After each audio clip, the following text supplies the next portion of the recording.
Hi viewers, welcome to our channel. ప్రస్తుతం మనతో పాటు దాము బాలాజీ గారు సీనియర్ జర్నలిస్ట్ ఉన్నారు. వారితో ఒకసారి మాట్లాడదాం. సార్ నమస్కారం. సార్ నమస్తే. సార్ చంద్రబాబు నాయుడు గారి పైన మంత్రులు తిరుగుబాటు చేస్తున్నట్టుగా వార్తలు వినిపిస్తూ ఉన్నాయి సార్. అంటే నిన్న కేబినెట్ మీటింగ్ జరిగింది. అయితే ఈ మీటింగ్ లో చంద్రబాబు నాయుడు గారు మంత్రులందరినీ కూడా క్లాస్ పీకారని చెప్పేసి వార్తలు వచ్చాయి. సో ఈ నేపథ్యంలోనే మా క్లాస్ పీకారని చెప్పేసి వాళ్ళంతా కూడా సీరియస్ అయ్యి తిరుగుబాటు చేస్తున్నట్టుగా తెలుస్తుంది. మరి ఏం జరిగింది?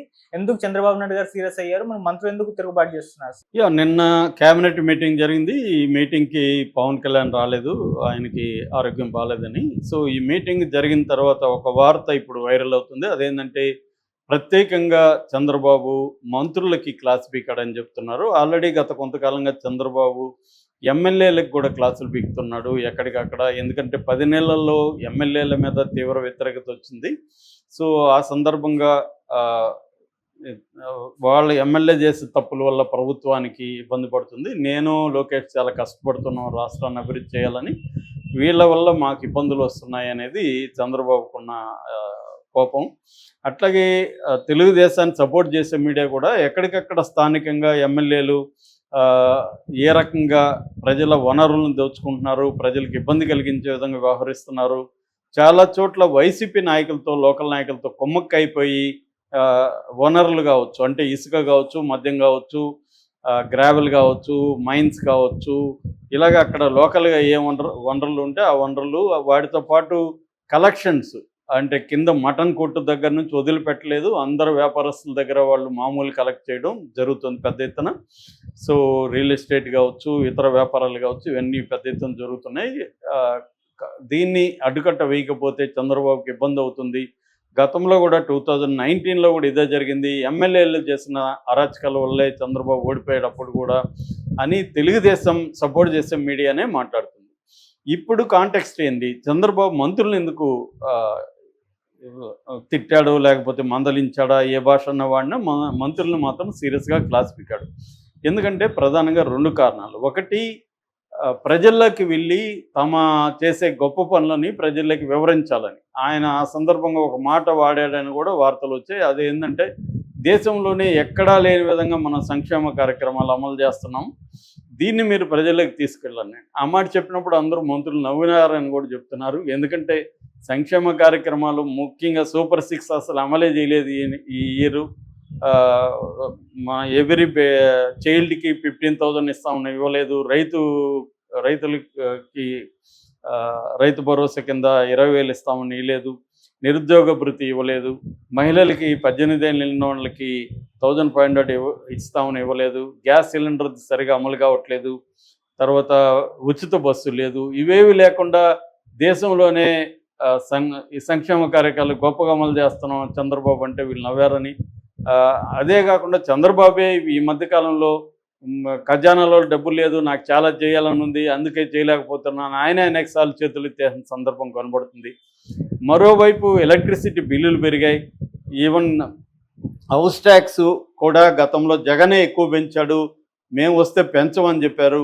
ఇప్పుడు హౌస్ ట్యాక్స్ పెంచారు, కరెంటు బిల్లులు పెంచేశారు.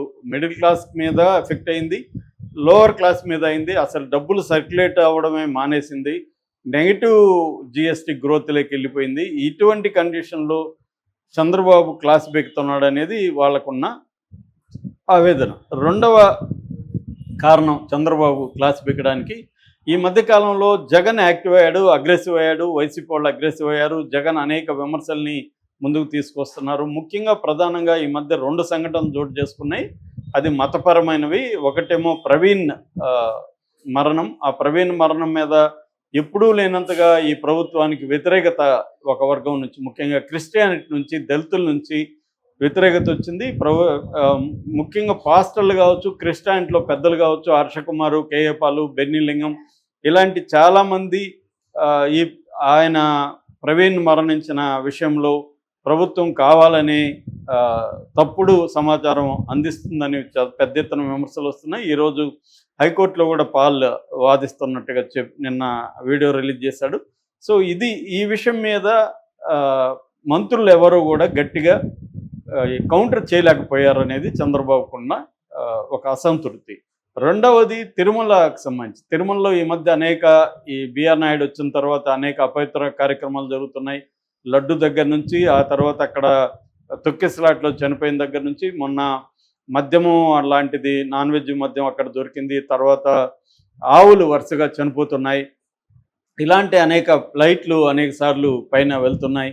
ఇలాంటి అనేకం జరుగుతుంటే అక్కడ భూమన కరుణాకర్ కావచ్చు, ఎస్వి సుబ్బారెడ్డి కావచ్చు, గతంలో ఉన్న వైసీపీ టిటిడి చైర్పర్సన్స్ వాళ్ళు పెద్ద ఎత్తున దీన్ని ప్రచారం చేస్తున్నారు. రీసెంట్గా ఈ ఆవుల చనిపోయిన విషయానికి సంబంధించి చాలా గట్టిగానే భూమన కరుణాకర్ రెడ్డి లాంటి వాళ్ళు మాట్లాడుతుంటే ఎక్కడా కూడా మంత్రులు స్పందించట్లేదు, మంత్రులు దాన్ని అడ్డుకోవట్లేదు. అంటే ఒకటి, ప్రభుత్వం చేస్తున్న మంచి పనులను ప్రజలకు తీసుకుపోవడంలో మంత్రులు ఫెయిల్ అవుతున్నారు. రెండు, ప్రతిపక్షం ముఖ్యంగా జగన్ అండ్ కో చేస్తున్న ప్రచారాన్ని, వీళ్ళ భాషలో దుష్ప్రచారాన్ని అడ్డుకోవడంలో మంత్రులు ఫెయిల్యూర్ అవుతున్నారు. ఎవరు కూడా మంత్రులు జగన్కి యాంటీగా ప్రెస్ మీట్లు పెట్టి మాట్లాడట్లేదు అన్న ఒక అసంతృప్తి చాలా గట్టిగానే చంద్రబాబులో ఉంది. ఆయన గట్టిగా మాట్లాడినాడని చెప్తున్నారు. అయితే మంత్రుల పక్కకు వచ్చి అక్కడ పెద్దగా ఏం మాట్లాడలేదు, కానీ పక్కకు వచ్చి మంత్రులు చాలా అసంతృప్తి వ్యక్తం చేశారు చంద్రబాబు మీద. వీళ్ళు తండ్రి కొడుకులు మొత్తం రాష్ట్రాన్ని గుప్పెట్లో పెట్టుకున్నారు, మనకేం అసలు లేదు, అధికారులు ఎవరు మా మాట వినట్లేదు, ముఖ్యంగా మొత్తం కూడా మన లోకేష్ ఆధ్వర్యంలో నడుస్తుంది, ఏ అధికారి కూడా మా మాట వినట్లేదు, మా విషయాల్లో పేషి విషయాల్లో కూడా జోక్యం చేసుకుంటున్నారు. రీసెంట్గా మంత్రి కొల్లు రవీంద్ర ఓఎస్డీని మార్చడానికి సీఎం ఆఫీస్ నుంచి రికమెండ్ చేసి మార్పిచ్చారు.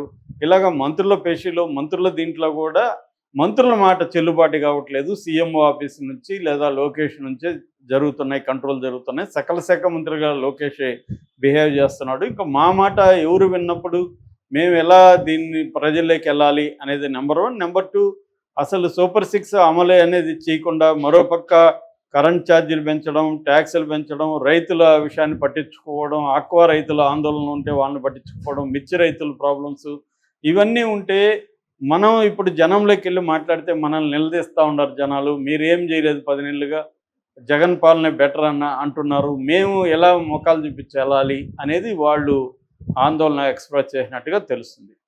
జగన్ కూడా ఇదే అంటున్నాడు, తెలుగుదేశం వాళ్ళు ఎవరు కూడా మంత్రులు కానీ ఎమ్మెల్యేలు కానీ ప్రజల్లోకి వెళ్ళే పరిస్థితి లేదు, ఎందుకంటే ప్రజల్లోకి వెళ్తే వాళ్ళు నిలదీస్తారు, మీకు జగన్ పాలన బాగుండదు లేదని మీరు ఇచ్చిన హామీలు నమ్మి మీకేసాము, మీరేమీ హామీలు నెరవేర్చలేదు, అదేదో మొరటి సామెత ఉంది కదా, అలాగా ఇంకేదో దానికి పోతే ఉన్నది కూడా పోయిందని, అది కూడా ఊడిపోయింది. జగన్ భాషలో చెప్పాలంటే బిర్యానీ కోసం వెళ్ళి పలావ్ కూడా పోయింది అనేది వాళ్ళు ఫీల్ అవుతున్నారు. ఇదైతే వాస్తవం. ఎందుకంటే ఎక్కువ హామీలు ఇచ్చేసి అక్కడైనా ఇక్కడైనా అలివిగానే హామీలు, ఎందుకంటే జగన్ ఇచ్చిన హామీలకే 77,000 కోట్లు పర్ ఇయర్ ఖర్చు అయితే చంద్రబాబు హామీలకి 1,30,000 కోట్లు, అంటే దాదాపు డబుల్ అవుతుంది. ఆల్రెడీ జగన్ ఇచ్చిన అమలు చేయడానికే ఆయన 10 లక్షలు 13 లక్షలు నోటికొచ్చిన ఫిగర్లు చెప్పారు వీళ్ళు అప్పులు.